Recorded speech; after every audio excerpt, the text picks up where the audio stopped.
मिलती। और हम किस तरह से हम हमारा जीवन इस आध्यात्मिक जीवन में बहता।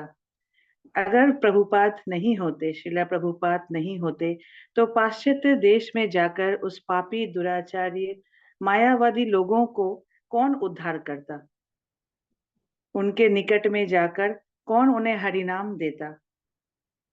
कौन उनको समझाता कि कृष्ण कौन है और कृष्ण भगवान की महिमा क्या है? कौन, अगर प्रभुपाद नहीं होते तो विग्रह जो सेवा हम लोग करते हैं कृष्ण, भगवान कृष्ण की, तो वो उन्हें कौन समझाता? दिन रात जो आरती करने का नियम है, ये उन्हें कौन समझाता? रथ यात्रा जैसे जो महाउत्सव, जन्माष्टमी महाउत्सव, रथ यात्रा महाउत्सव जो होते हैं, यदि प्रभुपाद नहीं होते तो उन्हें ये सब कौन समझाता? आज जो हम श्रीमद् भगवत गीता पढ़ते हैं, अगर श्रीला प्रभुपाद नहीं होते तो इतने सुंदर सरल तरीके से हमें तात्पर्य कैसे हम पढ़ पाते, हमें इसका रस कैसे मिल पाता? श्रीला प्रभुपाद ने कितने कष्ट सहे और जाकर देश विदेश में कृष्ण नाम, हरि नाम को फैलाया और हमें पुरी, वृंदावन, मायापुर जैसे धाम दिए हैं। अगर प्रभुपाद नहीं होते तो हमें श्री चैतन्य महाप्रभु शिक्षा धन की कौन समझाता और हमें आचार प्रचार के लिए कौन नियुक्त करता? तो जय पताका स्वामी महाराज अपने हृदय में हमेशा श्री प्रभुपाद को याद करते हुए इस भजन को लिखते हैं। मैं शुरू करती हूँ। यदि प्रभुपाद न होई तो তবে কি হইতো এ জীবন বহিত কেশে। यदि प्रभुपाद न হইতো তবে কি হইতো এ জীবন বহিত কেশে। নিতাই গৌরেরা অপার করুণা কে দিত সকল দেশে। নিতাই গৌরেরা অপার করুণা কে দিত সকল দেশে। यदि प्रभुपाद न হইতো তবে কি হইতো এ জীবন বহিত কিসে। পাশ্চাত্তরে যত পাপী দুরাচারী শূন্যবাদী মায়াবাদী। পাশ্চাত্যেরা যত পাপী দুরাচারী শূন্যবাদী মায়াবাদী। তাদের উদ্ধার করিবার মান কেন কোনো দয়ানিধি। यदि प्रभुपाद न হইতো তবে কি হইতো এ জীবন বহিত কিসে। তাদের নিকটে কুঞ্জন আসি বিলাইত হরিনাম। তাদের নিকটে কুঞ্জন আসি বিলাইত হরিনাম। শুভ জীব রূপে গড়িতে তাদের কে হইতো জ্ঞান। यदि प्रभुपाद न হইতো তবে কি হইতো এ জীবন বহিত কিসে। দেশে দেশে হরি বিগ্রহ সেবা आरती रात्रि दिने। देशे देशे हरि विग्रह सेवा आरती रात्रि दिने। रथ यात्रादि महोत्सव शिकायतो कौन जानो। यदि प्रभुपाद न হইতো তবে কি হইতো এই জীবন বহিত কিসে। गीता भागवता चैतन्य चरिता प्रेमामृता रससा। गीता भागवता चैतन्य चरिता प्रेमामृता रससा।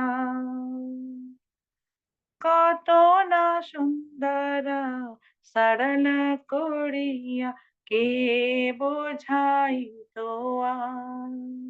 यदि प्रभुपाद न হইতো তবে কি হইতো, এই জীবন বহিত কিসে। কত কষ্ট সাহি প্রীতমানে রাহি কে বাদিত হরিনাম। কত কষ্ট সাহি প্রীতমানে রাহি কে বাদিত হরিনাম। কে দিত মোদেরা পুরী বৃন্দাবন মায়াপুর মত ধাম। কে দিত মোদেরা পুরী বৃন্দাবন মায়াপুর মত ধাম। यदि प्रभुपाद न হইতো তবে কি হইতো, এই জীবন বহিত কিসে। परम मंगलम श्री चैतन्य महाप्रभु शिक्षाधान।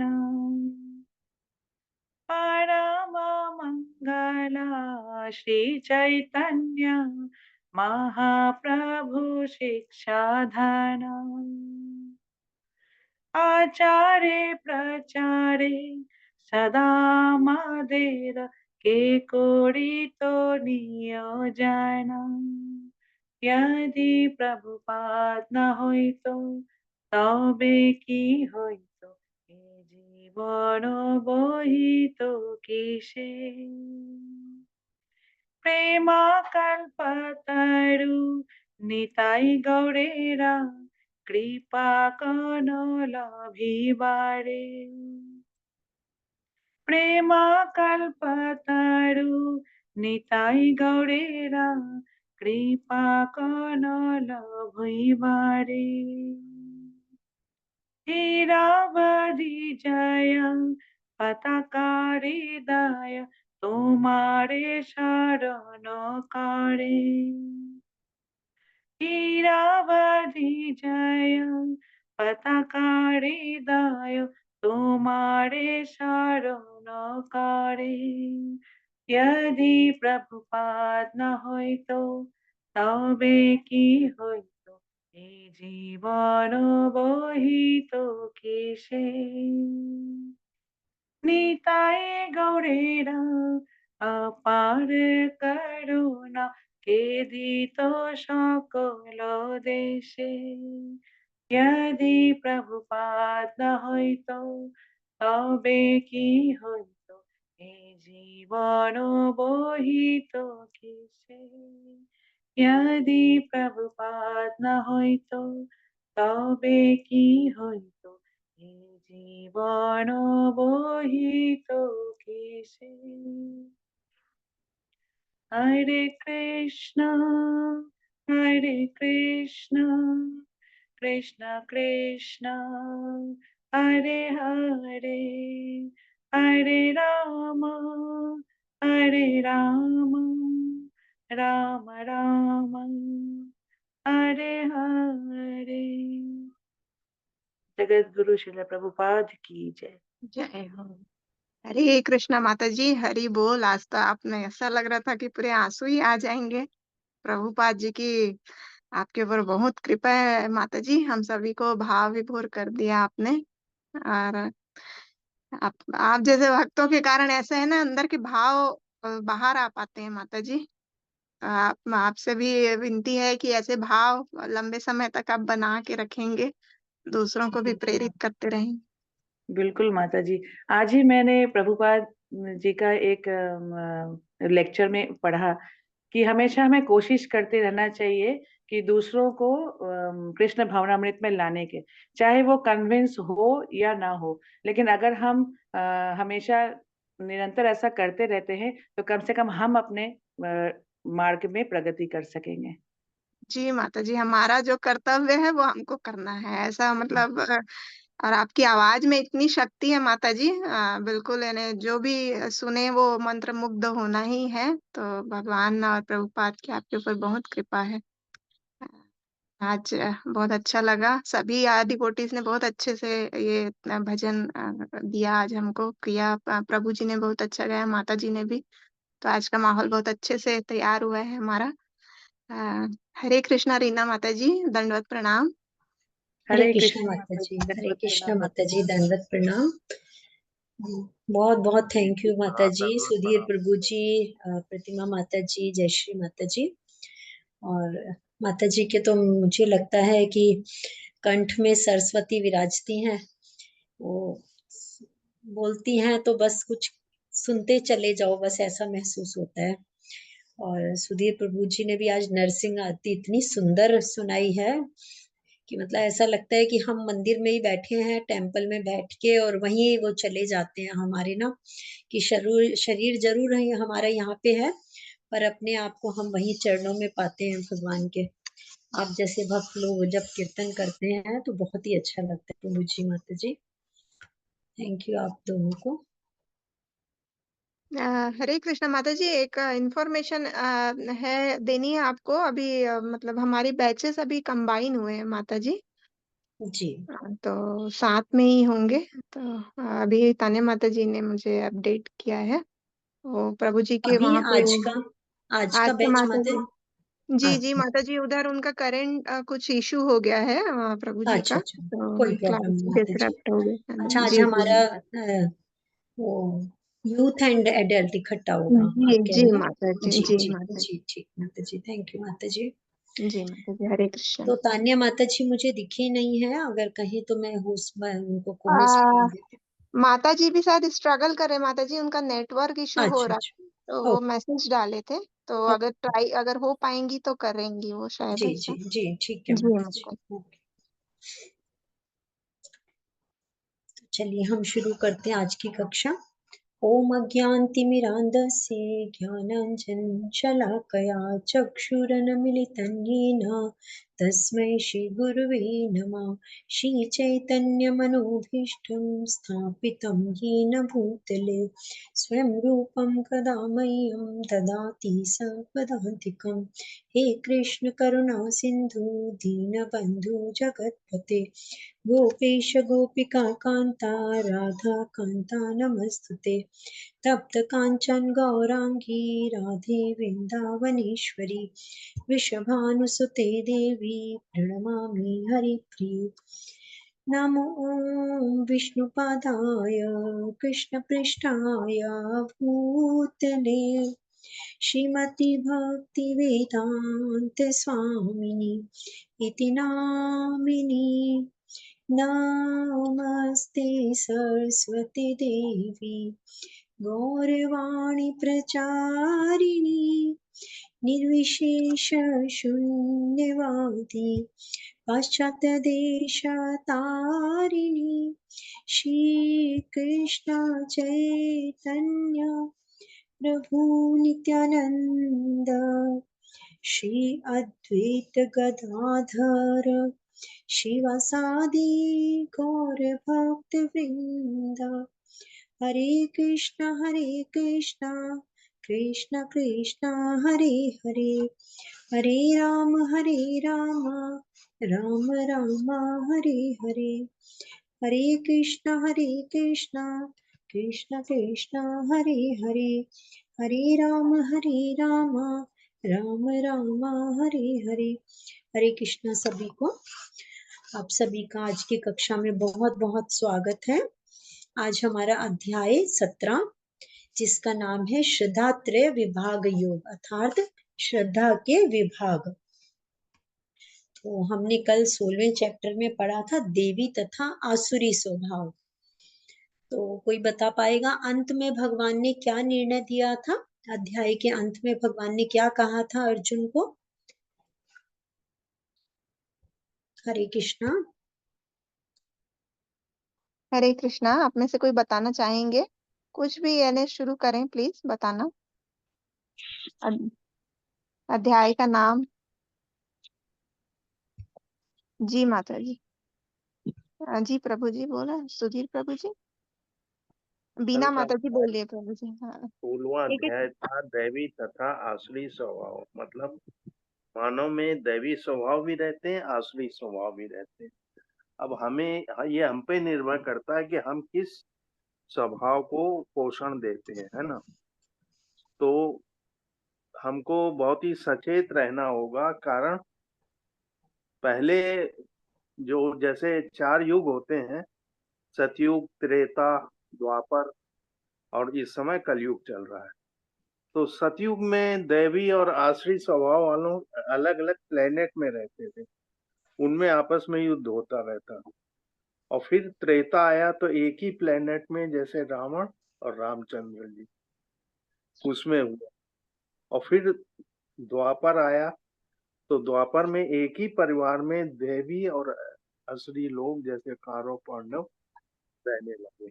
अब जैसे कलयुग चल रहा है तो उसमें एक ही व्यक्ति के भीतर दैवी स्वभाव और आसुरी स्वभाव विद्यमान रहते हैं 24 घंटे।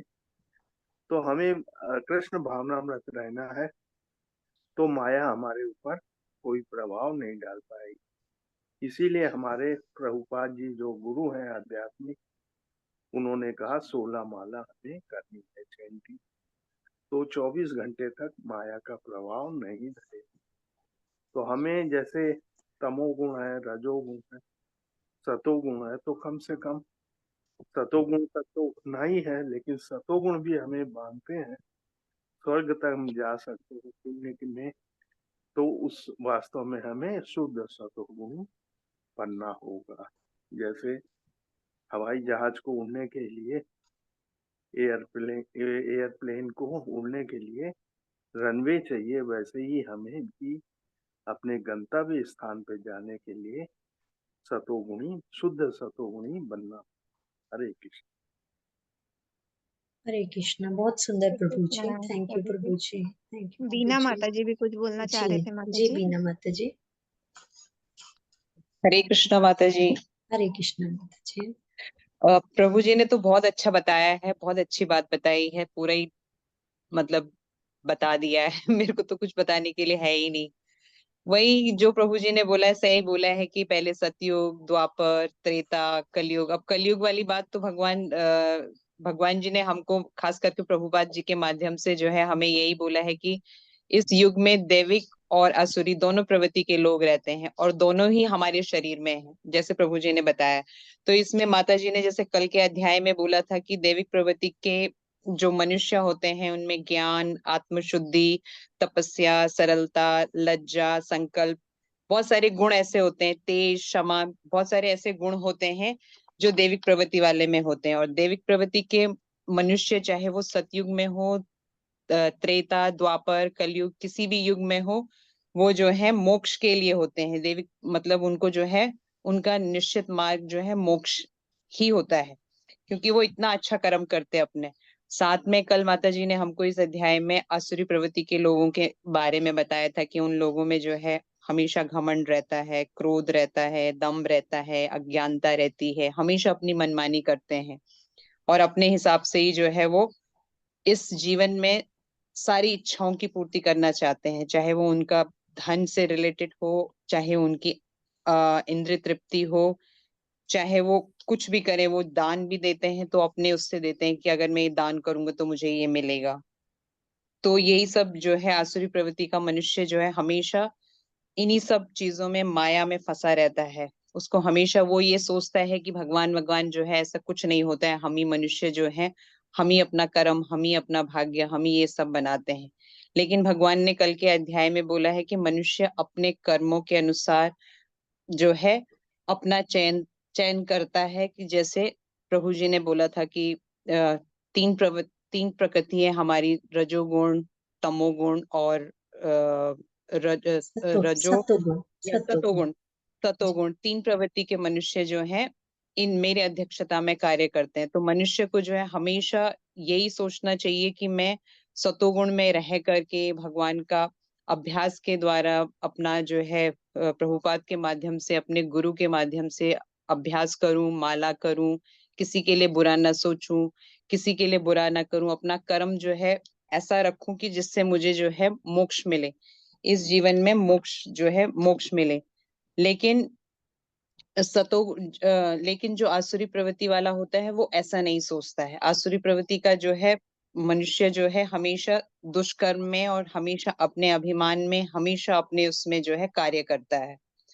साथ ही भगवान ने ये बोला है कि अगर मनुष्य चाहे तो शास्त्रों का अध्ययन जो है करके, अभ्यास करके, माला करके, मेरी जो है सतोगुण में रह करके, किसी को कष्ट ना पहुंचा करके मेरे धाम को आ सकता है, मतलब मेरे धाम को प्राप्त प्राप्त कर हो सकते। सकता है। अच्छा, प्राप्त हो सकता है। यही है माता जी। थैंक यू माता जी, बहुत सुंदर, बहुत अच्छा आपने, Hare thank you Krishna, very much. हाँ, हरे बिल्कुल कृष्णा माता सही जी। आपने कहा। मैं यही जानना चाहती थी कि देखिए अंत में भगवान ने, हम लोग जान पा रहे हैं कि भगवत गीता में क्या है, सीरीज बाय सीरीज हम सब कुछ भगवान हमें जो जो हमारे संशय हैं, जो हमारे मन में कोई डाउट्स आते हैं, तो क्या है भगवान उनका सबका निवारण करते हैं। परंतु हमें क्या है, पूर्ण शरणागति, हमें अपने गुरु पे, कृष्ण पे पूर्ण शरणागति हो तो भगवान हमें सभी प्रकार से, देखिए कहा जाता है कि भगवत गीता तो क्या है, आप कहीं से भी आप भगवान को स्मरण करो और भगवत गीता को ध्यान लगाकर कोई भी पन्ना आप खोलोगे और उसको पढ़ते हुए, पढ़ते पढ़ते जहां ये आ जाए कि हे कौनते ऐसा करो, तो आप कौनते में अपने आप को समझिए और जानिए कि भगवान आपको समझा रहे हैं।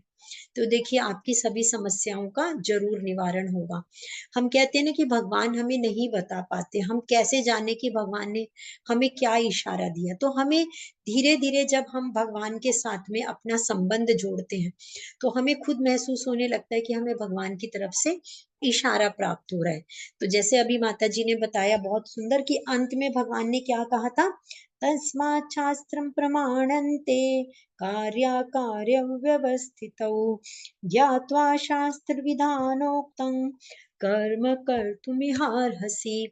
अंत में भगवान अपना क्या निर्णय देते हैं अध्याय में कि मनुष्य को क्या जानना चाहिए कि शास्त्रों के विधि विधानों के अनुसार ही कर्तव्य क्या है और अकर्तव्य क्या है, उनको जाने और उसी प्रकार से कर्म करे। जैसे अभी माता जी ने बताया कि आसुरी लोग दान भी करते हैं तो उनको दान का भी घमंड होता है, तपस्या की मैं बहुत तपस्या करूंगा, मैं दान करूंगा, मैं सबको यज्ञ करूंगा और इस प्रकार से मेरे पास इतना धन है मैं और कमा लूंगा।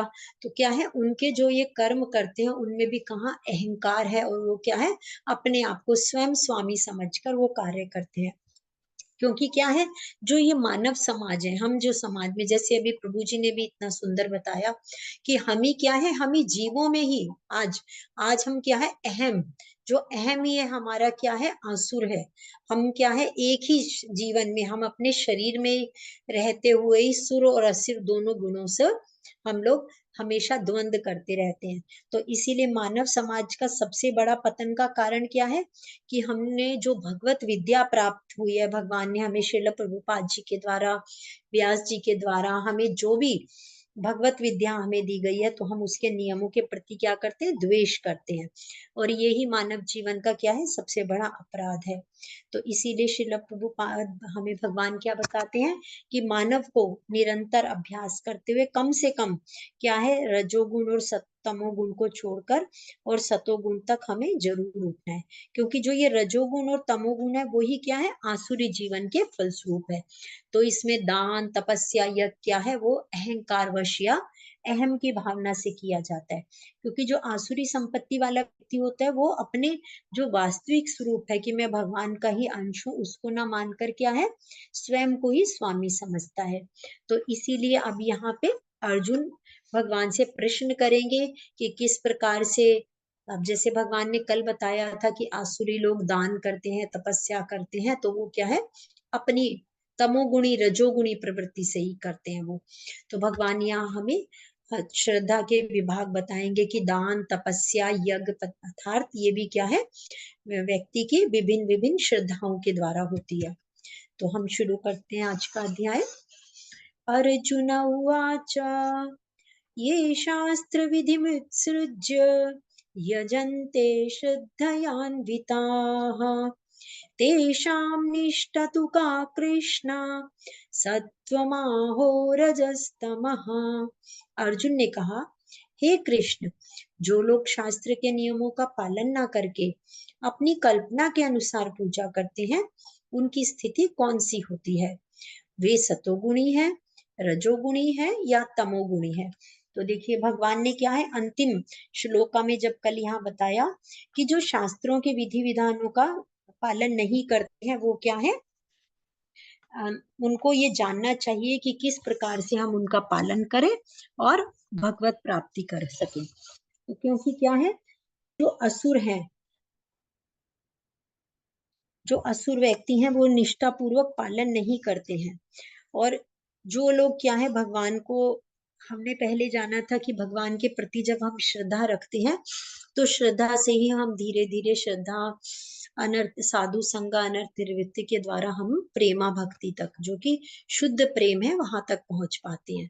तो परंतु भगवान क्या कहते हैं, अर्जुन ने क्या पूछा, प्रश्न किया कि भगवान आपने बताया कि शास्त्रों के अनुसार कार्य करना चाहिए, परंतु जो नहीं करते हैं शास्त्रों के अनुसार, उनको वो किस तरह से, उनकी पूजा यज्ञ तथा जो भी दान है वो किस प्रकार के होते हैं, उनकी स्थिति क्या होती है? क्या वो सतोगुणी होते हैं, रजोगुणी है या तमोगुणी है? तो भगवान यहाँ हमें समझाते हैं। श्री भगवान उवाचा त्रिविधा भवति श्रद्धा देहिनां सा स्वभावजा सात्विकी राजसी चैव तामसी चेति ताम शृणु। भगवान ने कहा, देहधारी जीव द्वारा अर्जित गुणों के अनुसार ही उसकी श्रद्धा 3 प्रकार की होती है, सतोगुणी, रजोगुणी तथा तमोगुणी। अब इसके विषय में मुझसे सुनो। तो देखिए आप यहाँ स्लाइड में देख पा रहे हैं, हमने पिछले अध्यायों में जाना था कि भक्ति तक पहुंचने के लिए कोई कर्म योग के द्वारा, अष्टांग योग के द्वारा, ज्ञान योग के द्वारा, परंतु क्या है, अंतिम हमारा जो सफर क्या है, हमारी जो अंतिम लक्ष्य है, हमारा लक्ष्य है भक्ति, प्रेमा भक्ति। तो यहाँ भगवान बता रहे हैं कि जो रजस जो है, जो रजोगुणी व्यक्ति होते हैं वो क्या है, कर्म करते हैं और उनके कर्मों को क्या है, वो सकाम कर्म है, क्योंकि वो कर्मों की इच्छा, फल की इच्छा चाहते हैं, अर्थात काम, उनमें काम वासना है, उनको फल की इच्छा है। तो ऐसे लोग क्या है, स्वर्ग लोक को अर्थात उच्च लोकों को प्राप्त करते हैं। और इसी प्रकार जो ज्ञानी होते हैं वो क्या है, सतोगुण में जो है वो क्या है, ज्ञान को अर्जन करके ज्ञान के द्वारा मुक्ति और ब्रह्मण को प्राप्त करते हैं। परंतु जो शुद्ध सत्व में है, अर्थात जो शुद्ध भक्त हैं, वो क्या है, भक्ति के द्वारा, प्रेममयी भक्ति के द्वारा भगवान कृष्ण को प्राप्त करते हैं। तो हम इसको आगे और जानेंगे डिटेल में। भगवान बताते हैं, हे भरत पुत्र, विभिन्न गुणों के अंतर्गत अपने अपने अस्तित्व के अनुसार मनुष्य एक विशेष प्रकार की श्रद्धा विकसित करता है। अपने द्वारा अर्जित गुणों के अनुसार ही जीव को विशेष श्रद्धा से युक्त कहा जाता है। तो देखिए अर्जित गुण और अर्जित क्या है, जो हमने इस जीवन में, भौतिक जीवन में कार्य किए, जो हमारे कार्य हुए, हमारी इच्छाएं हुई, हमारी भावनाएं हुई, वो क्या है, हमने जैसे आपको बताया था कि जब जीव की मृत्यु होती है तो क्या है, हमारा स्थूल शरीर यहीं रह जाता है, परंतु जो हमारा सूक्ष्म शरीर है और वो कारण शरीर है, वो ही हमारे दूसरे जीवन का कारण बनता है। तो हमने जो भी इस जीवन में कार्य किए हैं, जो भी इच्छाएं की हैं, वो क्या है, वो कैरी फॉरवर्ड होती है, वो अगले जीवन में हमें उसी प्रकार से, भगवान यहाँ बता रहे हैं ना कि विभिन्न गुणों के अंतर्गत ही अपने अस्तित्व के अनुसार जीव क्या है, एक श्रद्धा विकसित करता है। और इसी को विशेष, जो वो गुणों से श्रद्धा वो करता है, तो वो जीव की विशेष श्रद्धा होती है। तो हमने ये पहले भी पढ़ा था, 9th चैप्टर में भी पढ़ा, और हमने पहले भी जाना भगवान ने क्या बताया था कि जो जिस प्रकार से जिसके प्रति श्रद्धा रखता है, तो भगवान क्या है, उसी श्रद्धा के लिए उसको आगे रास्ता देते हैं, आगे भगवान मार्ग बताते हैं। यजन्ते सात्विका देवान यक्ष रक्षांसि राजसाः प्रेतान् भूतगणांश्चैव यजन्ते तामसा जनाः। सतोगुणी व्यक्ति देवताओं की पूजा करते हैं, रजोगुणी यक्षों और राक्षसों की पूजा करते हैं, तथा तमोगुणी क्या है, भूत प्रेतों की पूजा करते हैं। तो यहाँ भगवान ने हमें बता दिया कि क्या है, जो तमोगुणी है, जो अज्ञान में है, अंधकार में है, मोह में है, वो क्या है, भूत प्रेतों की पूजा करते हैं। और जो रजोगुणी व्यक्ति है वो क्या है, यक्षों और राक्षसों की पूजा करते हैं, तथा सतोगुणी व्यक्ति देवताओं की पूजा करते हैं, क्योंकि क्या है, वो कर्म फल के द्वारा वो सकाम कर्म के अनुसार वो क्या चाहते हैं कि हमें इनका फल मिले, फल प्राप्त हो, तो देवताओं के पास जाते हैं वो। जो लोग दंभ तथा अहंकार से अभिभूत होकर शास्त्र विरुद्ध कठोर तपस्या और तप व्रत करते हैं, जो काम तथा आसक्ति के द्वारा प्रेरित होते हैं, जो मूर्ख हैं तथा शरीर के भौतिक तत्वों को तथा शरीर के भीतर स्थित परमात्मा को कष्ट पहुंचाते हैं, वे असुर कहे जाते हैं। तो देखिए आप यहाँ स्लाइड में देख पा रहे हैं किस प्रकार क्या है, अपने बुद्धि के अनुसार, अपने गुणों के अनुसार क्या है, व्यक्ति उसी प्रकार के कार्य करता है जितना उसमें ज्ञान है, या जितनी उसमें बुद्धि है, या मोह है, उसके अंदर अज्ञान है। तो आप लोग यहाँ अलग अलग उसमें देख पा रहे हैं कि क्या है, अपने आप को रेत में दबा लेना, या क्या है, यहाँ आप देख पा रहे हैं कि क्या है, जिस प्रकार से आसुरी प्रवृत्ति के लोग होते हैं। आप लोग जानते हैं हिरण्यकश्यप ने क्या है, अपनी इच्छाओं की पूर्ति के लिए क्या है, अलग अलग प्रकार से तपस्याएं की, और उसने करोड़ों वर्ष की तपस्याओं के बाद क्या है, उसके शरीर पर यहाँ तक कि दीमक भी लग गया था, परंतु क्या है, उन्होंने शास्त्रों के विरुद्ध बताया भगवान ने इसको, क्योंकि क्या है, जो ये हमें शरीर प्राप्त हुआ है, इस शरीर में क्या है, भगवान का, परमात्मा का वास है। तो भगवान कहते हैं, भगवान कभी भी शरीर के भीतर अगर हम ऐसा कार्य करते हैं, तो हम क्या है, परमात्मा को ही कष्ट पहुंचा रहे हैं।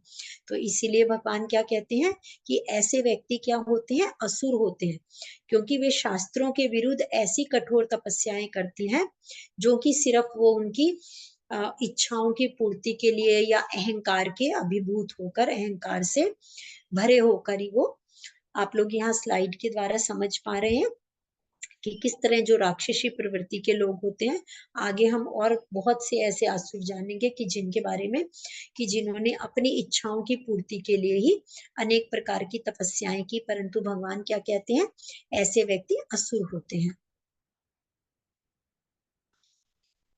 अब भगवान यहाँ पर जो व्यक्ति 3 गुणों में, सतोगुण, रजोगुण तथा तमोगुण के व्यक्ति किस प्रकार का भोजन पसंद करते हैं, तो भगवान यहाँ हमें भोजन के बारे में डिटेल से समझाएंगे। जो भोजन सात्विक व्यक्तियों को प्रिय होता है, वह आयु बढ़ाने वाला है, जीवन को शुद्ध करने वाला तथा बल, स्वास्थ्य, सुख तथा तृप्ति प्रदान करने वाला है। ऐसा भोजन रसमय, स्निग्ध, स्वास्थ्यप्रद और हृदय को भाने वाला है। तो आप लोग देख पा रहे हैं यहाँ स्लाइड में किस प्रकार से, देखिए केले के पत्ते के ऊपर अलग अलग प्रकार से भोजन परोसकर हम क्या है, पहले शुद्ध जो हम भोजन बनाते हैं, साफ सुथरा पवित्रता से भोजन बनाया जाता है, भगवान का नाम सिमरन करते हुए भगवान के लिए भोजन बनाया जाता है, और भगवान को अर्पित करके और फिर प्रसाद के रूप में ग्रहण किया जाता है। तो भगवान क्या कह रहे हैं, ऐसा सात्विक भोजन जो है वो क्या होता है, आयु बढ़ाने वाला होता है, जिससे कि और जीवन को शुद्धि मिलती है, बल मिलता है, और हमें सुख और तृप्ति प्रदान करने वाला होता है। परंतु जो अत्याधिक तिक्त, खट्टे, नमकीन, गरम, चटपटे, शुष्क तथा जलन पैदा करने वाले भोजन रजोगुणी व्यक्ति को प्रिय होते हैं, और ऐसे भोजन दुख, शोक तथा रोग उत्पन्न करते हैं। तो आप लोग देखिए, रजोगुणी प्रवृत्ति में क्या है, खूब सारे मसाले हों, खूब सारा उसमें घी हो, तेल हो, मसाले हो, खूब चटपटा व्यंजन हो, अलग अलग प्रकार के नमकीन, खट्टे, और क्या है जो हमारी क्या है शरीर को नुकसान पहुंचाते हैं। देखिए आजकल तो डॉक्टर भी यही बताते हैं ना कि ये जो इस प्रकार का भोजन क्या है, हमें अलग अलग प्रकार के रोग उत्पन्न करता है। तो इसीलिए यहाँ भगवान बताते हैं कि इस प्रकार के जो भोजन होते हैं वो हमें दुख और शोक प्रदान करते हैं। और खाने से 3 घंटे पूर्व पकाया गया जो स्वादहीन, वियोजित एवं सड़ा हुआ, झूठा तथा अस्पृश्य वस्तुओं से युक्त भोजन उन लोगों को प्रिय होता है जो तामसी होता है। तो देखिए आप यहाँ देख पा रहे हैं क्या, हम लोग कह देते हैं उसको, नाम दे देते हैं फर्मेंटेशन हुई है, ये फर्मेंटेड, परंतु क्या है यहाँ क्या बताया गया कि ऐसा बहुत से लोग होते हैं ना, फ्रिज में कई कई दिन का बासी भोजन रख लेते हैं कि कौन भोजन बनाएगा, कौन वो करेगा, उठा ला। और खासकर पाश्चात्य देशों में तो ये बहुत ज्यादा है कि बहुत बहुत दिन का भोजन इकट्ठा करके बना के, और उसमें ना साफ सफाई का ध्यान दिया जाता, ना शुद्धि का ध्यान दिया जाता, और ऐसा भोजन क्या होता है, तामसी होता है, स्वादहीन होता है। तो भगवान बता रहे हैं कि ऐसा भोजन किनको प्रिय होता है, जो तामसी होता है। इसीलिए हमें कृष्ण भावनामृत में क्या सिखाया जाता है, हम लोग कहते हैं ना कि बगैर प्याज लहसुन का हमें जो सात्विक भोजन है हमें वो करना चाहिए। क्योंकि हमने आगे 9th अध्याय में पढ़ा ना, भगवान कहते हैं पत्रम पुष्पम फलम तोयम, भगवान को क्या है, शुद्ध शाकाहारी भोजन भगवान को पसंद है। तो इसीलिए हमें भी क्या है, इसी प्रकार से हमें क्या है, जो सात्विक भोजन है हमें बनाकर और भगवान को अर्पित करके उसको प्रसाद रूप में ग्रहण करना चाहिए। तो ऐसे भोजन के भगवान ने यहाँ पे हमें गुण बताए कि ऐसा भोजन हमें क्या है, स्वास्थ्य को, हमारा स्वास्थ्य बढ़ाता है और हमारे को तृप्त करता है, अर्थात हृदय को भाने वाला होता है। इसी प्रकार भगवान यहाँ अब यज्ञों के बारे में बताते हैं कि यज्ञ क्या है, वही यज्ञ सात्विक होता है जो शास्त्र के निर्देशानुसार कर्तव्य समझकर उन लोगों के द्वारा किया जाता है जो फल की इच्छा नहीं करते। क्योंकि भगवान ने यहाँ क्या बताया है कि सकाम कर्म की अगर हम इच्छा करते हैं तो हम क्या है, इन्हीं जो भौतिक जगत है इसी में फंसे रह जाते हैं। परंतु सात्विक यज्ञ क्या होता है, जो शास्त्र विधि के अनुसार, जैसे हमें चैतन्य महाप्रभु ने कलयुग में हमें क्या, महामंत्र के जाप की संस्कृति की, उस प्रकार से जो हम क्या है, जो हम ये महामंत्र का जाप करते हैं, ये भी क्या है, यज्ञ है। तो जो यज्ञ क्या बताएगा, सात्विक वही है जो कि शास्त्रों के अनुसार हमें बताया गया है, उसके अनुसार ही हम कार्य करें और फल की इच्छा ना करें। लेकिन हे भरत श्रेष्ठ, जो यज्ञ किसी भौतिक लाभ के लिए गर्ववश किया जाता है उसे तुम राजसी जानो। क्योंकि क्या है, जो भी हमने कल के अध्याय में भी जाना था कि हम जो यज्ञ करते हैं तो क्या है, हम कोई भी कार्य करते हैं, यज्ञ का अर्थात क्या है, हम कोई भी कर्म करते हैं। देखिए हम पिछले अध्यायों में भी जान चुके हैं कि सतयुग में और त्रेता युग में क्या है, हवन के द्वारा भगवान को प्रसन्न किया जाता था। परंतु कलयुग में भगवान चैतन्य महाप्रभु ने हमें क्या है, क्योंकि व्यक्ति की क्या है, आयु छोटी है, समय कम है, तो हमें क्या है, महामंत्र के जाप के द्वारा हमें भगवान की प्राप्ति का मार्ग बताया। परंतु जो यज्ञ करते हैं और उनकी किसी इच्छा के कारण करते हैं कि हमें क्या है, हमें कोई इच्छा कर्म हो, काम कर्म की इच्छा से करते हैं, तो वो क्या है, भगवान यहाँ बताते हैं कि हमें किसी इच्छा से करते हैं या किसी गर्व से करते हैं कि हमें हमारा नाम होगा, बड़ाई होगी, तो क्या है, ऐसा क्या है, गर्ववश जो करते हैं उसे तुम राजसी जानो। परंतु जो यज्ञ शास्त्रों की निर्देशों की अवहेलना करके बगैर प्रसाद का वितरण किए तथा वैदिक मंत्रों का उच्चारण किए बिना और पुरोहितों को दक्षिणा दिए बिना या बिना श्रद्धा के किया जाता है, वह क्या है, तामसी माना जाता है। तो देखिए भगवान ने यहाँ कितने सारे पॉइंट्स बता दिए कि शास्त्रों की अवहेलना करके या हमने क्या है भगवान को प्रसाद बनाया नहीं, अर्पण नहीं किया और उसको प्रसाद रूप में वितरण नहीं किया, ना ही वैदिक मंत्रों का उच्चारण किया और ना ही पुरोहितों को दक्षिणा दी, और बगैर श्रद्धा के जो संपन्न किया जाता है वो तामसी माना जाता है। तो यहाँ स्लाइड के द्वारा हमें समझाया गया है। कोई बता पाएगा कि इस स्लाइड में कौन दिखाया गया है, किसके बारे में हमें एक्सप्लेन किया गया है? हरे कृष्णा, कोई बताना चाहेगा?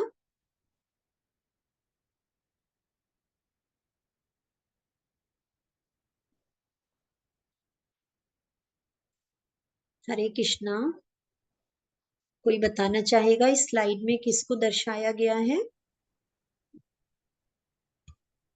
आप लोगों ने सबने कथा ये सुनी होगी माता इनकी। जी, जी भोले बाबा खड़े हैं और ये जी भस्मासुर है। जी इसलिए जी, बिल्कुल, बहुत वरदान सुंदर प्राप्त प्रभु किया जी। था जिसके सिर पे हाथ रख दो तो वो भस्म हो जाए। तो आखिर में ये भगवान, ये मतलब भोले बाबा पर ही हाथ रखने के लिए बाद में आतुर हो गया, है ना। जी मुझे तो वही लगा। जी जी जी, बिल्कुल ठीक प्रभु जी, बहुत सुंदर। तो देखिए यहाँ बताया गया है कि जैसे अभी प्रभु जी ने बताया, ये भस्मासुर, असुर, भस्मासुर, आप असुर समझ ही पा रहे हैं उसके नाम से। भस्मासुर नाम क्या है इनका, ये इसने शास्त्रों की अवहेलना क्या की, अर्थात क्या है इसकी, क्या है थिंकिंग, क्या है कि मैं इस प्रकार से वो करूं कि मैं सभी को जीत लूं, और जो मैं जिसके ऊपर इसने भगवान को प्रसन्न किया, शिव जी की कड़ी तपस्या की, और भगवान जब प्रकट हुए तो उसने क्या वरदान मांगा कि मैं जिसके ऊपर भी सर पे हाथ रख दूं तो वो भस्म हो जाए। तो भगवान ने जब उसे ये वरदान दिया तो उसने कहा कि मैं देखना चाहता हूँ कि ये मेरा जो है वरदान वो आपने सही दिया है क्या। तो वो शिव जी भगवान के पीछे ही उस वरदान को टेस्ट करने के लिए भगवान के पीछे उसने भागना शुरू कर दिया। तो भगवान ने क्या है, विष्णु भगवान ने जब मोहिनी रूप बनाकर और इसको इस नृत्य किया, तो भगवान ने क्या है, जैसे जैसे भगवान ने किया उसी प्रकार से, जो देखिए असुर क्या है, हमने क्या जाना है, मोह या क्या है, उनमें अज्ञान होता है, क्योंकि सात्विक बुद्धि नहीं है ना। तो जिस जिस प्रकार से भगवान ने किया उसी प्रकार से उसने को कॉपी किया, और जब भगवान ने नाचते हुए अपने सर पे हाथ रखा तो भस्मासुर ने भी अपने सर पे हाथ रखा और इस प्रकार से स्वयं ही भस्म हो गया। तो हम ये जान सकते हैं कि देखिए भगवान क्या है, भगवान सब कुछ जानते हैं कि कौन मनुष्य किस प्रकार का है, कौन जीव किस प्रकार की प्रवृत्ति क्या है। तो यहाँ हमें इस तरह से समझाया गया कि जो शास्त्रों की अवहेलना करके जो कार्य करते हैं, और या प्रसाद वितरण किए बगैर या बगैर श्रद्धा के जो कार्य किया जाता है वो क्या है, भगवान बताते हैं कि वो तामसी है।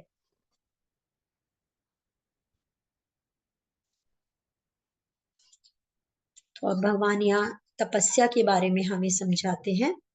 देव द्विज गुरु प्राज्ञा पूजनम शौचमार्जवम ब्रह्मचर्यमहिंसा च शरीरं तप उच्यते। परमेश्वर, ब्राह्मणों, गुरु, माता पिता जैसे गुरुजनों की पूजा करना तथा पवित्रता, सरलता, ब्रह्मचर्य और अहिंसा ही शारीरिक तपस्या है। तो देखिए हम तपस्या के बारे में अब हम जान रहे हैं। तो हमारी शरीर की तपस्या क्या है, अभी तक हमने जाना था कि हमारा भोजन किस प्रकार का हो और हमारे यज्ञ किस प्रकार का, सर हमें किस प्रकार के कार्य करने हैं। तो अब हमारी तपस्या किस प्रकार की होनी चाहिए कि हम परमेश्वर अर्थात भगवान को, कृष्ण को, ब्राह्मणों को, गुरु को, माता पिता जैसे गुरुजनों की हम क्या है, पूजा करें हम। तो देखिए आप यहाँ स्लाइड में देख पा रहे हैं। तो हम ये संस्कार क्या है, बालकों में हम क्या है, बालपन से ही हम ये संस्कार डाल सकते हैं, और हमें डालने चाहिए बचपन से ही कि क्या है, अपने गुरु की, माता पिता की तथा भगवान, ब्राह्मण और परमेश्वर की पूजा की, उनका सम्मान करें। क्योंकि देखिए जो माता पिता क्या है, वो हमारे सबसे पहले गुरु तथा भगवान का स्वरूप है। और गुरु है, गुरु आध्यात्मिक गुरु जिसने कि हमें इस जीवन में हम क्या हैं और हमारा लक्ष्य क्या है, वो हमें उस का ज्ञान देते हैं जो गुरु हैं।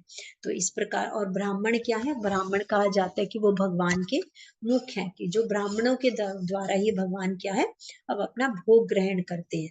तो इसीलिए हमें परमेश्वर, ब्राह्मणों, गुरु, माता पिता और गुरुजनों की पूजा करना तथा पवित्रता, क्योंकि अगर हमारे हृदय में सरलता होगी, ब्रह्मचर्य होगा, अहिंसा होगी, तो ही वही शारीरिक तपस्या है।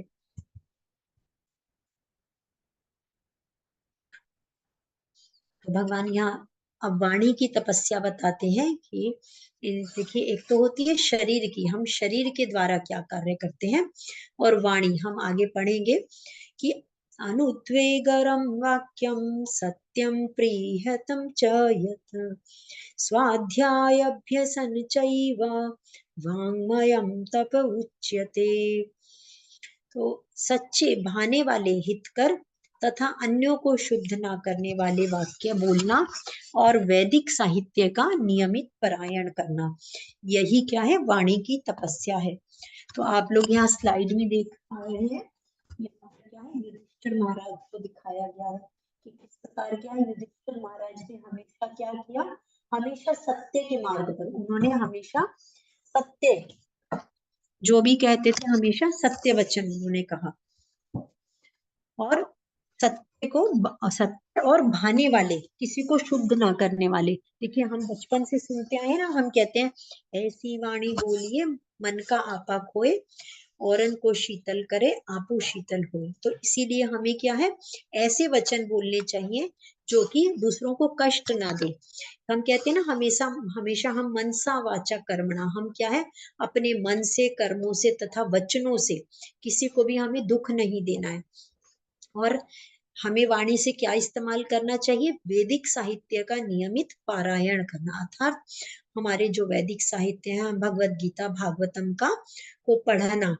तो ये हमारी वाणी का कार्य होना चाहिए, क्योंकि हम आगे उपदेशामृत में भी सुनेंगे कि वाचो वेगम मनसा क्रोध वेगम जिव्या वेगम उदरोपस्थ वेगम, अर्थात क्या, अगर हम वाणी के वेग को अगर हम कंट्रोल कर लेते हैं, तो वाणी मन की मांगो, उसमें और डिटेल में भी हमें बताया गया। तो इस प्रकार से अगर हम इनको सहन करते हैं तो क्या है, सारे संसार में वो शिष्य बनाने की योग्य है। तो इसीलिए हमें कैसे वाणी बोलनी चाहिए, हमेशा सच्ची वाणी बोलनी चाहिए, और दूसरों के मन को भाने वाली वाणी। और उससे हमें कार्य क्या करना चाहिए, वैदिक साहित्य का पारायण करना, उनका पठन करना। अब यहाँ भगवान हमें मन की तपस्या के बारे में बताते हैं कि वो किस प्रकार की होनी चाहिए, संतोष, सरलता, गंभीरता, आत्म संयम एवं जीवन की शुद्धि। तो हमारे मन को हमें कैसे, हमने जाना था कि मन ही क्या है, हमारा सबसे बड़ा शत्रु है और सबसे बड़ा मित्र है। परंतु हम अगर उस मन को भगवान को अर्पित करते हुए, हम क्या है, हमने पिछले अध्यायों में भी जाना है कि जो हमारी ज्ञान की प्रक्रिया क्या है, ज्ञानी व्यक्ति क्या होता है, संतोषी होता है, सरल स्वभाव है उसका, गंभीरता है और आत्म संयम है, तथा उसके जीवन की में शुद्धि है। तो इस प्रकार से वो उस मन की तपस्या भगवान ने हमें बताई। तो आप लोग यहाँ स्लाइड में देख पा रहे हैं, कोई बता पाएगा कि इस स्लाइड में क्या दर्शाया गया है? कोई बताना चाहेगा? हरे कृष्णा।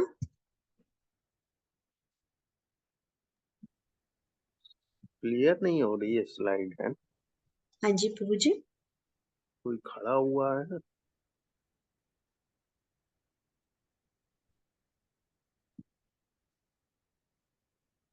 जी, अब हरे स्पष्ट कृष्ण दिख माता रही है जी। प्रभु जी? अब स्पष्ट दिख पा रही है आप लोगों को? थोड़ा जूम करके है प्रभु जी, तो देखेंगे तो थोड़ी पिक्चर दिख रही है। जी, अब आ पा रही है प्रभु जी आप लोगों को साथ, माता जी? हाँ, आवाज आ रही है। जी, माता जी थोड़ा सा कंफ्यूजन हो रहा है पिक्चर में देख के, ये क्या सुखदेव मुनि और व्यास देव का है माता जी, इस तरीके का?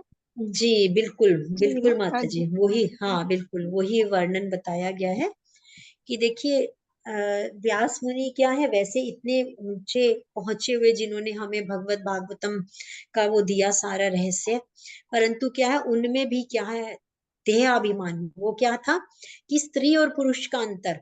परंतु जो सुखदेव मुनि थे उनको क्या है, आप लोग यहाँ स्लाइड में देख पा रहे हैं कि जब गोपांगनाएं जब वो कर रही हैं, स्नान कर रही हैं, तो जब वो व्यासदेव जी को देखती हैं तो क्या है अपना शरीर को ढक लेती हैं तुरंत, कि क्या है पुरुष आ रहे हैं।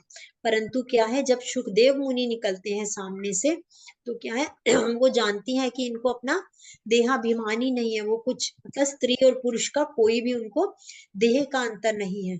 तो इसीलिए क्या है यहाँ पे बताया गया हमें कि मन कैसा होना चाहिए हमारा,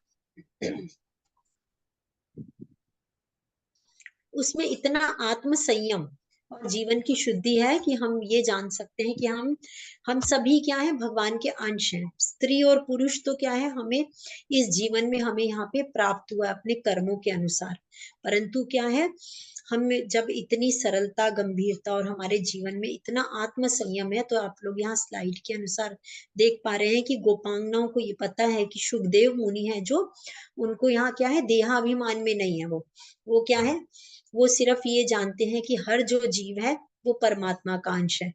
तो वो तो क्या है वो उस तरीके से उनका नजरिया ही ऐसा नहीं है, तो इसीलिए उनको भी देखकर क्या है जो गोपांगनाएं हैं वो ऐसे के ऐसे स्नान में है, परंतु क्या है व्यास मुनि को देखकर उन्होंने अपने शरीर को ढक लिया, क्योंकि वो जानती है कि ये स्त्री और पुरुष के अंतर जानते हैं इसको ना। कोई और कुछ कहना चाहेगा? अगर आप अभी किसका हैंड रेस था मैंने देखा, जी मधु माता जी। हाँ माता जी कोई अभी तो नहीं दिख रहे हैं इसमें। अच्छा जी जी, हरे मुझे लगा कृष्णा, अपने से कोई बोलना चाहेंगे? जी ठीक है माता जी, आगे बढ़ते हैं, मुझे लगा किसी का हैंड रेस था जी। हरे कृष्णा। तो देखिए अब भगवान यहाँ क्या बताते हैं कि हमने अभी जानी कि शरीर की तपस्या क्या है, वाणी की तपस्या क्या है तथा मन की तपस्या क्या है।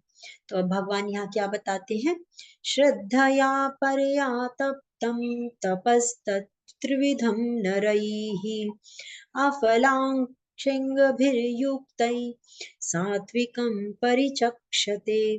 भौतिक लाभ की इच्छा न करने वाले तथा केवल परमेश्वर में प्रवृत्त मनुष्यों द्वारा दिव्य श्रद्धा से संपन्न यह 3 प्रकार की तपस्या सात्विक तपस्या कहलाती है।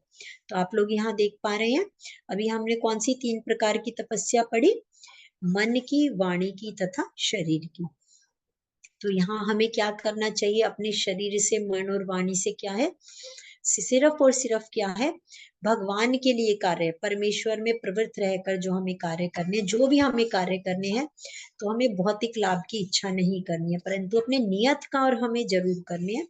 तो आप लोग यहाँ देख पा रहे हैं कि किस प्रकार से वृंदावन परिक्रमा, गोवर्धन परिक्रमा, मायापुर परिक्रमा के द्वारा हम क्या है परमेश्वर में हम भक्तों का संग पाते हैं। और क्या है हम जो हमारे तीर्थ स्थान भगवान ने वृंदावन और गोवर्धन परिक्रमा तथा मायापुर परिक्रमा, तो हमारे नाम निष्ठा दास प्रभु जी ने भी बहुत ही सुंदर हमारे लिए पीछे ये परिक्रमाओं का अरेंजमेंट किया था, जिसमें बहुत से हमारे डिवोटीज इस्कॉन से गए और साथ में एक दूसरे से भक्तों से मिलना हुआ, एक दूसरे के से हमने भक्ति का जो हमारा कहा जाता है कि एक दूसरे के साथ जब हम मिले तो हमारी भक्ति में प्रगति होती है। तो इस प्रकार से जब हम मिलकर सभी भक्त किसी परिक्रमा में जाते हैं या इकट्ठा बैठ के श्रवण मनन करते हैं तो उससे हमारी भक्ति प्रगाढ़ होती है। तो भगवान यहाँ आगे बताते हैं, सत्कार मान पूजार्थम तपोदम्भेन चैव यत् क्रियते तदहि प्रोक्तम राजसं चलमध्रुवम्। जो तपस्या दंभ पूर्वक तथा सम्मान, सत्कार या पूजा कराने के लिए संपन्न की जाती है वह क्या होती है, राजसी होती है। वह ना तो स्थायी होती है और ना ही शाश्वत है। क्योंकि क्या है देखिए हमने पहले भी जाना है कि जो तपस्या हम अहंकार वश कर रहे हैं कि हमें सम्मान मिलेगा, हमारी मान बढ़ाई होगी। देखिए आजकल क्या है बहुत से ऐसे गुरु हैं, ऐसे बहुत से वो क्या है बने हुए हैं सो कॉल्ड कि क्या है, हमें अलग अलग योगिक सिद्धियां हैं, हमारे पास ये है, तो उनका क्या है, मोटिव क्या होता है कि अपने आप को स्वयं को पूजित करवाना। तो अपना सम्मान और पूजा के लिए जो ये की जाती है वो क्या है, रजोगुणी कही जाती है। तो वो ना तो स्थायी होती है, क्योंकि क्या है, जिस प्रकार हम पहले जान गए हैं कि जिस प्रकार के हम कार्य करते हैं उसी प्रकार से हमें दूसरा जीवन प्राप्त होता है। तो इसीलिए ऐसी जो तपस्या वो है वो स्थायी नहीं है, ना शाश्वत है। मूढग्राहिणात्मनो यत्पीडया क्रियते तपः परसयो तद् साधारणार्था वा तत्तामसमुद्धृतम्। मूर्खतावश आत्म उत्पीड़न के लिए या अन्यों को विनष्ट करने या हानि पहुंचाने के लिए जो तपस्या की जाती है वह क्या है, तामसी है। तो आप लोग देख पा रहे हैं, अभी हमने पिछले स्लाइड्स में भी देखा कि हिरण्यकश्यपु है, भस्मासुर है, या जो भी हमने वत्रासुर है, ये क्या है, जो भी इन्होंने तपस्याएं करते हैं वो क्या है, मूर्खतावश अर्थात अज्ञानवश, और ये क्या है, दूसरों को कष्ट पहुंचाने के लिए जो तपस्याएं करते हैं या विनाश करने के लिए, हानि पहुंचाने के लिए जो तपस्याएं करते हैं। तो भगवान क्या बताते हैं कि ऐसी तपस्या क्या होती है, तामसी तपस्या होती है।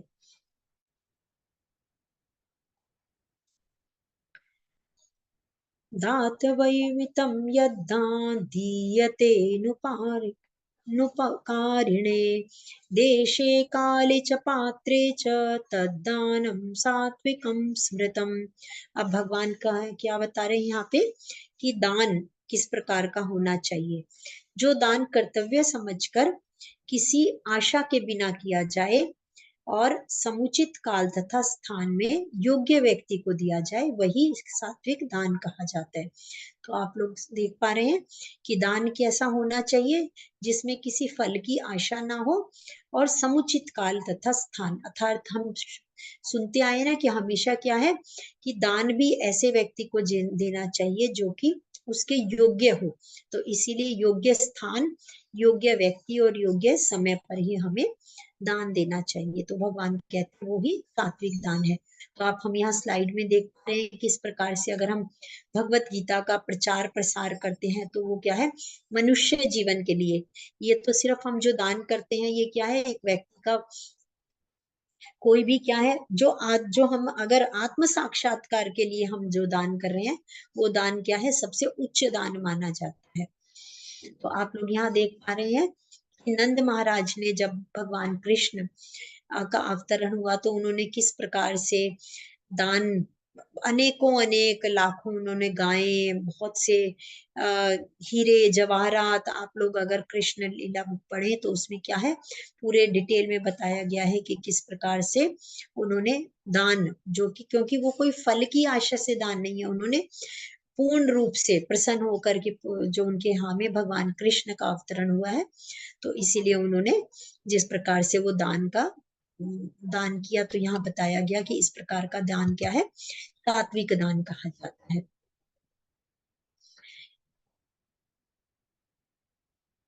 यत्कृत्युपकारार्था फलमुषिध्य वा पुनः दीयते च परिक्लिष्टं तद्दानं राजसं स्मृतम्।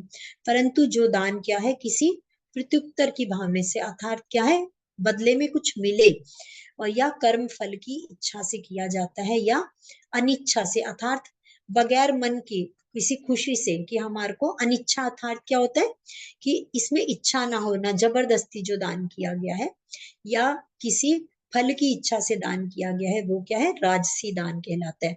तो आप लोग देख पा रहे हैं आजकल क्या होता है, आजकल दान दिया जाता है, पहले फोटो खींच के फेसबुक पे, इंस्टाग्राम पे डाल दिया जाता है, पहले फोटो खींची जाती है। तो इस प्रकार से क्या है, हम इसमें सिर्फ क्या कर रहे हैं, दिखावा कर रहे हैं। तो इसीलिए ऐसा दान क्या है, राजसी दान कहा जाता है।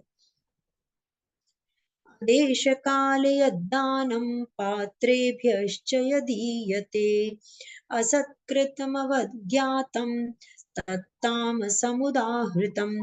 परंतु जो ऐसा दान जो किसी अपवित्र स्थान में अनुचित समय में या अयोग्य व्यक्ति को बिना समुचित ध्यान या आदर से दिया जाता है, वह तामसी दान कहलाता है।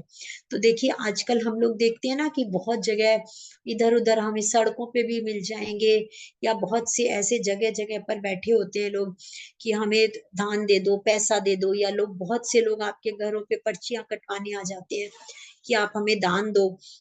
परंतु क्या है, वो उसका गलत इस्तेमाल करते हैं कि आप लोग यहाँ जैसे स्लाइड में देख पा रहे हैं कि मेरे लिए किस लिए हेल्प करो, कि आई वांट वीड। तो इसी प्रकार से आप लोग, हम यहाँ आसपास अपने देखते हैं कि छोटे छोटे बच्चे हैं कि भिक्षा मांग रहे हैं, परंतु उसको मांग के और क्या करते हैं, गलत पदार्थ के जैसे सिगरेट पीना, स्मैक का इस्तेमाल करना। तो हमें क्या है, ये समझ के देख के हमें जो दान करना है वो भी क्या है, किसी अयोग्य व्यक्ति को अगर हम दान करते हैं या अपवित्र स्थान में करते हैं तो वो दान क्या है, तामसी दान कहलाता है।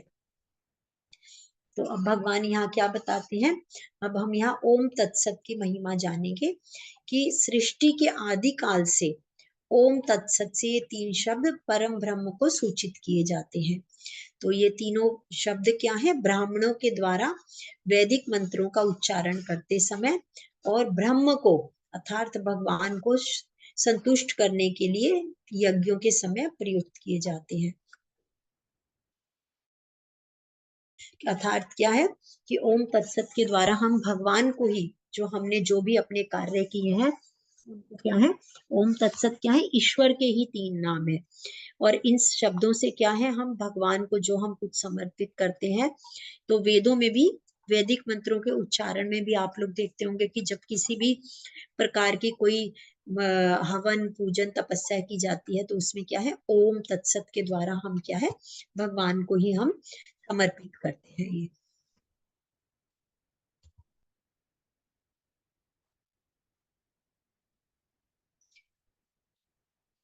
अतः योगी जन ब्रह्म की प्राप्ति के लिए शास्त्रीय विधि के अनुसार यज्ञ, दान तथा तप की समस्त क्रियाओं का शुभारंभ सदैव ओम से करते हैं।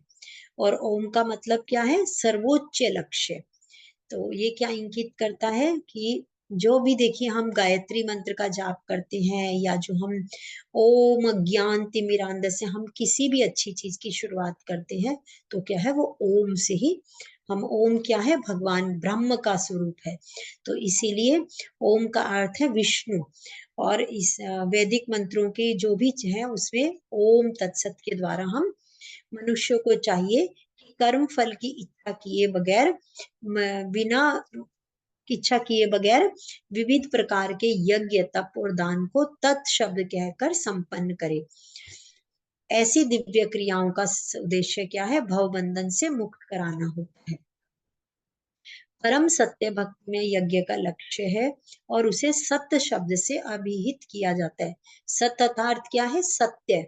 और सत्य कौन है, हम लोग कहते हैं ना सत्य चित्त आनंद, अर्थात जो हमारे परम पुरुष भगवान है, सत्य चित्त आनंद स्वरूप। तो हे प्रथा पुत्र, ऐसे यज्ञ का संपन्न करता भी सत्य कहलाता है। जिस प्रकार यज्ञ, तप तथा दान के सारे कर्म जो भी भगवान को प्रसन्न करने के लिए किए जाते हैं, वे सब क्या है, सत्य है।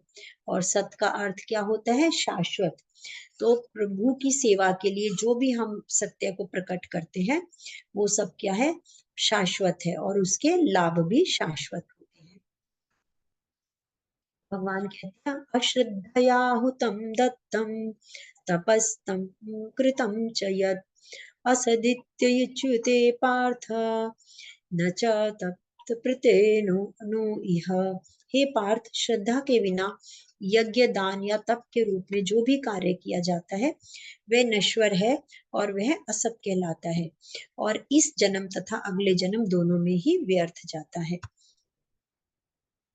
तो हमें श्रील प्रभुपाद जी क्या समझाते हैं इस चैप्टर के लिए, कि बद्ध अवस्था में जो लोग होते हैं वो देवताओं, भूतों तथा कुबेरों या यक्षों की पूजा के प्रति आकृष्ट होते हैं।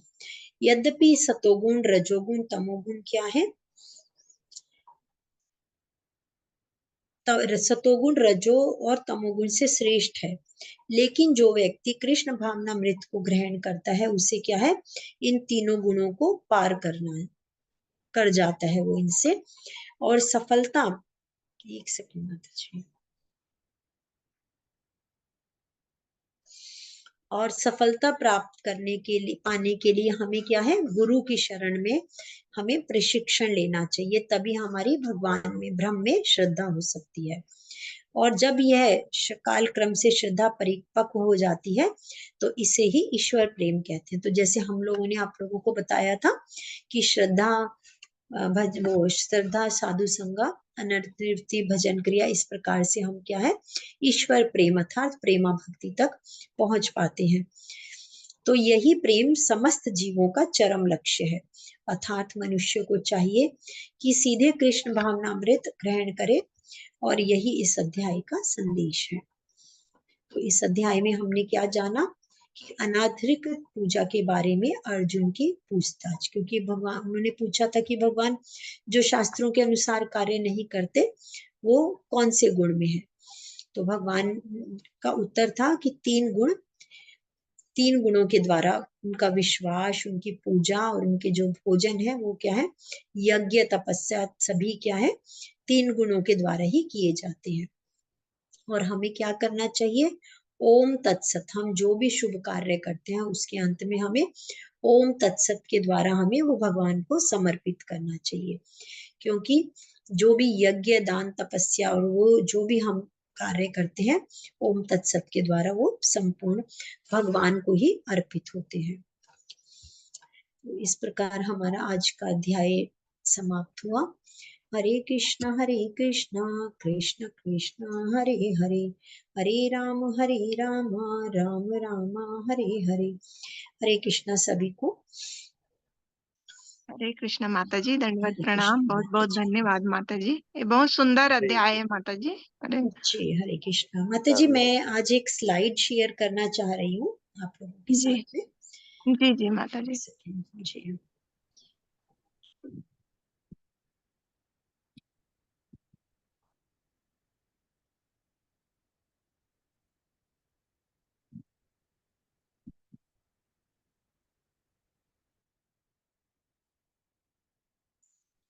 तो देखिए माता जी, जैसे हम लोगों ने आपको बताया था आप लोगों को कि अब हमारी आज 17वां अध्याय, हमारा कल अंतिम अध्याय है 18वां अध्याय। तो हमारा कल समापन होगा 18 डेज क्लास का। उसके बाद आप लोग जो भी भक्त, हम तो चाहेंगे आप सभी भक्त आइए, जिससे कि भक्ति में हमारे और प्रगति हो। तो देखिए यहाँ पर इस्कॉन बेंगलुरु की तरफ से हमें 2 ये जो हमने आपको बताए थे कि लेवल 1 और वो लेवल 2, लेवल 1 के बाद में हमें क्या है, लेवल 2 की हमारी क्लासेस रहेंगी। तो ये भी हमारी जो क्लासेस हैं, जैसे हम अभी तक कर रहे हैं, ये भी बिल्कुल निशुल्क ऑनलाइन क्लासेस हैं। और जैसे अभी मधु माता जी ने आपको पहले बताया था कि आप लोगों के जो भी, अगर आप जो क्विजेस कर रहे हैं उसके बाद आपको सर्टिफिकेट मिलेगा, और उस सर्टिफिकेट के द्वारा आप लोग अपना रजिस्ट्रेशन कर सकते हैं, या आप पहले भी रजिस्ट्रेशन कर सकते हैं। उसको मधु माता जी आपको डिटेल में बता देंगी उसको। तो ये जो हमारा कोर्स रहता है, इसे प्री भक्ति शास्त्री कोर्स है ये। और इसमें हमारी विस्तृत जानकारी जो है, हमारे 18 अध्याय हैं, इसकी विस्तृत जानकारी होती है। और सप्ताह में ये 6 दिन की क्लासेस रहेंगी। और भगवत गीता की इसमें जो व्याख्या पूर्ण रूप से, जो हमारे श्लोक है, प्रत्येक श्लोक को पढ़ के उसका अनुवाद और उसका व्याख्यान होता है। और इसमें फिर हमारी एक MCQ, जिस प्रकार से अभी आपने की, तो ये सिर्फ एक मल्टीपल क्वेश्चन जो होते हैं उसके अनुसार ही हमारा, बहुत नाम निष्ठा दास प्रभु जी ने भी इसको बहुत सरल बना दिया है हमारे लिए। क्योंकि जो हमारा पहले सेकंड लेवल होता था वो काफी डीप, उसमें हमें क्वेश्चन आंसर करने होते थे, परंतु ये क्या है, अब बहुत सिंपल वे में हम लोग अभी ये कर पा रहे हैं। सिर्फ MCQ के द्वारा हम लोग जो है आगे जो लेवल 3 में हम पहुंच सकते हैं। और इसी के साथ फिर हमारा एक और जो है सदाचार कोर्स जो रहेगा, भक्ति सदाचार कोर्स। तो ये भी बिल्कुल निशुल्क कोर्स है। और इसमें हमें ये बताया जाता है कि जो वैष्णव होते हैं उनको किस प्रकार का शिष्टाचार होना चाहिए और उनका पहनावा, उनकी प्रसाद सेवा, जो हमारे वैष्णव अपराध हैं उनके बारे में हमें बताया जाता है। और प्रभुपाद जी की लीलामृत अर्थात गुरु परंपरा किस प्रकार से आई वो हमें पढ़ाया जाएगा। उसमें भगवान के दशावतारों की कथा तथा श्रीमद् भागवतम की स्तुतियां। तो इस प्रकार से आप ये जो है ये सप्ताह में देखिए, जो हमारी ये क्लासेस रहेंगी दोनों अलग अलग टाइम रहती है, और जो भी हमारी वो रहेगी ये 6 दिन की क्लास होगी। जो दूसरी क्लास है हमारी, तो हम लोग क्योंकि देखिए अब की बार हमें जो क्लास है हमारा, हम थोड़ा सा क्या है स्पीड मोड पे हैं हम लोग, तो इसीलिए हमारा जो लेवल 2 है हम लोग 14 जुलाई तक हम उसको कंप्लीट कर लेंगे। और जो ये हमारी सदाचार की क्लास रहेगी, ये हफ्ते में एक बार क्लास होती है। इसमें हमें जैसे अभी हमने आपको बताया कि वैष्णव शिष्टाचार हैं और दशावतार की कथा अर्थात भगवान की स्तुतियां वगैरह भागवतम की, तो आप चाहें तो आप सेकंड लेवल के साथ सदाचार भी ज्वाइन कर सकते हैं, और आप चाहते हैं कि अभी हम सेकंड लेवल करना चाहते हैं उसके बाद में हम सदाचार ज्वाइन करना चाहते हैं तो आप वो भी कर सकते हैं। परंतु हम तो चाहेंगे कि आप दोनों कोर्स कीजिए, और क्योंकि सदाचार का कोर्स तो लंबा चलता है थोड़ा, और सेकंड लेवल का जो ये रहेगा आपका 14 जुलाई तक हम लोग कंप्लीट हो जाएगा। उसके बाद में आप फिर लेवल 3 के लिए आप वो हो जाते हैं, एलिजिबल हो जाते हैं, तो फिर आप लेवल 3 में आगे बढ़ सकते हैं उसमें। ठीक है, हरे कृष्ण माता जी। आप लोग